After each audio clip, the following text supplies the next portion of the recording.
आइए आज हम पढ़ने जा रहे हैं लिमिटेशंस ऑफ ओम्स लॉ।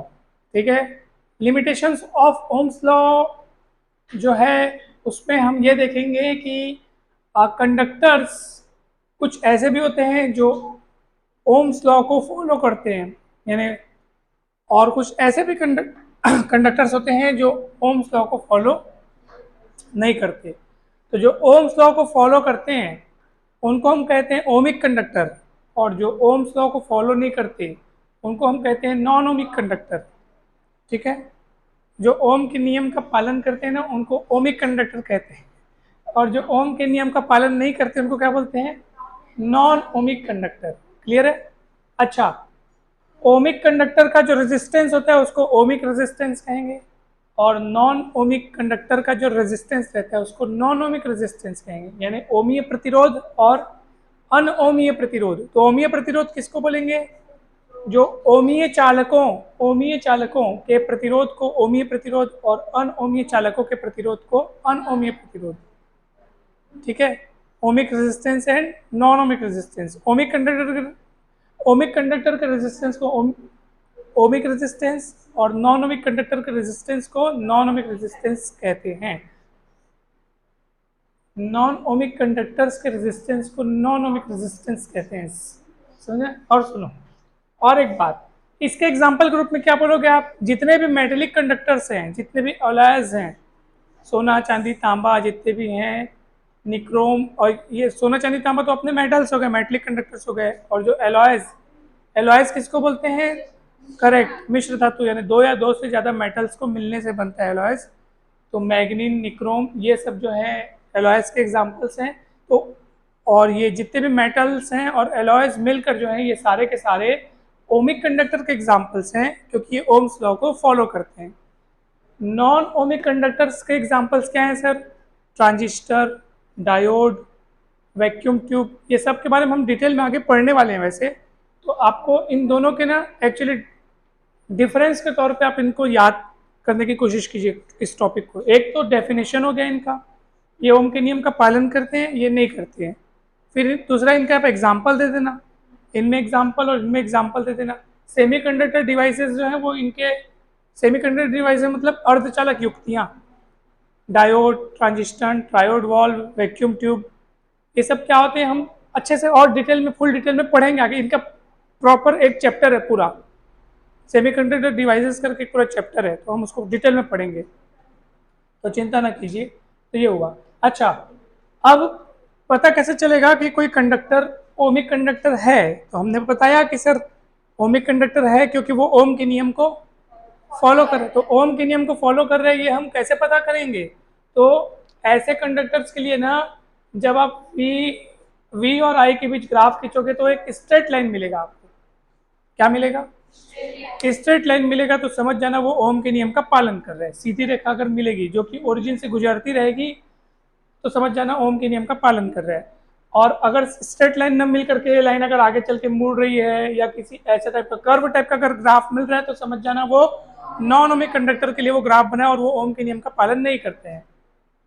समझ में आ रहा है? तो ये हुआ। आप देखो कि किन किन हालातों में ओम के नियम का पालन नहीं होता है, कौन कौन सी ऐसी सिचुएशंस आ जाती है।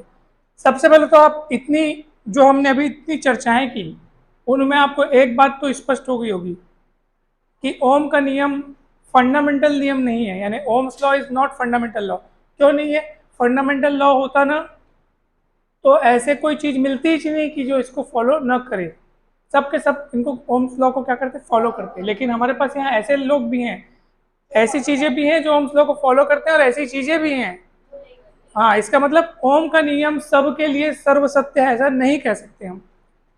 जैसे ऊर्जा संरक्षण का नियम, यानी कि law of conservation of energy, वो सर्वथा सत्य है, सभी के लिए सच है, वो फंडामेंटल लॉ है ना। फंडामेंटल मतलब कि जो सभी जगह सभी चीज़ों के लिए सत्य हो।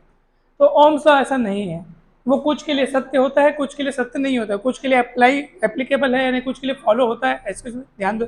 कुछ के लिए एप्लीकेबल होता है और कुछ के लिए एप्लीकेबल नहीं होता है। क्लियर है? अब देखो, आप अपने बुक में देखेंगे यहाँ पर लिखा हुआ है कि इसके कुछ एग्जाम्पल्स हैं कि ओम का नियम फंडामेंटल नियम क्यों नहीं है। तो उसका कारण क्या है, देखो, जब मेटलिक कंडक्टर्स के जो सिरे हैं उनके बीच आप पोटेंशियल डिफरेंस बढ़ा करके, चेंज करके, जब उसमें फ्लो होने वाली करंट के बीच जब आप ग्राफ खींचोगे, तो एक समय ऐसा आता है कि शुरू शुरू में ये ग्राफ आपको लीनियर दिखाई देगा। शुरू शुरू में ग्राफ कैसे दिखाई देगा, लेकिन एक समय ऐसा आएगा जब आप करंट की वैल्यू बहुत बढ़ा दोगे ना, तो ऐसा करने से उसका जो कंडक्टर उसका रेजिस्टेंस एकाएक बहुत बढ़ेगा, और जो ग्राफ है वो आगे चल करके आपको दिखना चाहिए सीधा, लेकिन दिखने लगता है कर्व टाइप का। देखो बुक में से बना है ना। Very good. तो इसका मतलब क्या है कि यहां तक इसने ओम के नियम का पालन किया, आगे चल करके ओम के नियम से ये विचलन दर्शाने लगा। विचलन दर्शाने लगा मतलब डेविएशन शो करने लगा। ये आदर्श स्थिति थी उसकी। अगर ये ग्राफ सीधा बनता तो समझ जाओ ओम के नियम का पालन कर रहा होता, लेकिन आगे चल करके वो टूट अपना रास्ता छोड़ के मुड़ गया। तो छोड़ के क्यों मुड़ गया सर?